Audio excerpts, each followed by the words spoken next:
নমস্কাৰ মই আয়ুষ আজি হৈছে 24 মে শনিবাৰ দিনটোৰ কেইটামান গুৰুত্বপূৰ্ণ খবৰ লৈ আহিছো। প্ৰথম খবৰটো হৈছে ভাৰতীয় টেষ্ট ক্ৰিকেটৰ উপ অধিনায়কৰ দায়িত্বত ঋষভ পন্থ। পৰৱৰ্তী খবৰটো হৈছে ভাৰতীয় টেষ্ট ক্ৰিকেটৰ নতুন অধিনায়কৰ দায়িত্বত শুভমন গিল।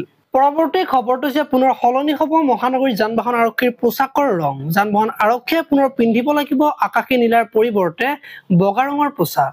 17 জুনৰ পৰা সলনি কৰিব লাগিব পোছাকৰ ৰং। পৰৱৰ্তী খবৰটো হৈছে অশান্ত ঢাকা বিপদত মহম্মদ ইউনুছ। সামৰিক বাহিনীৰ সংঘাত মহম্মদ ইউনুছৰ যিকোনো মুহূৰ্ততে পদত্যাগ কৰাৰ সম্ভাৱনা। পৰৱৰ্তী খবৰটো হৈছে আগতীয়াকৈ আহিছে মৌচুমী 2009 চনৰ পাছত ভাৰতৰ মূল ভূখণ্ডৰ ওপৰত আগতীয়া আৰম্ভণি। পৰৱৰ্তী খবৰটো হৈছে আলফাৰ শীৰ্ষ নেতা ৰূপম অসমক গ্ৰেপ্তাৰ। অসম অৰুণাচল সীমান্তৰ পৰা গ্ৰেপ্তাৰ ৰূপম অসমক।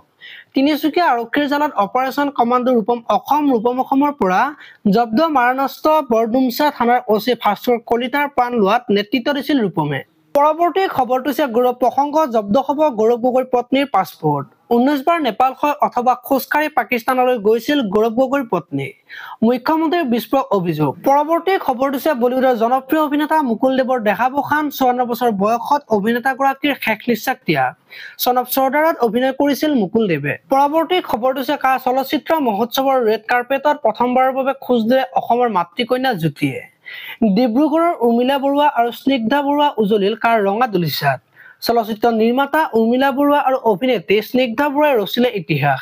পৰৱৰ্তী খবৰটো হৈছে আজি জম্মু কাশ্মীৰৰ পুঞ্চলৈ যাব ৰাহুল গান্ধী। সন্ত্ৰাসবাদী আক্ৰমণত নিহত পৰিয়ালক কৰিব সাক্ষাৎ।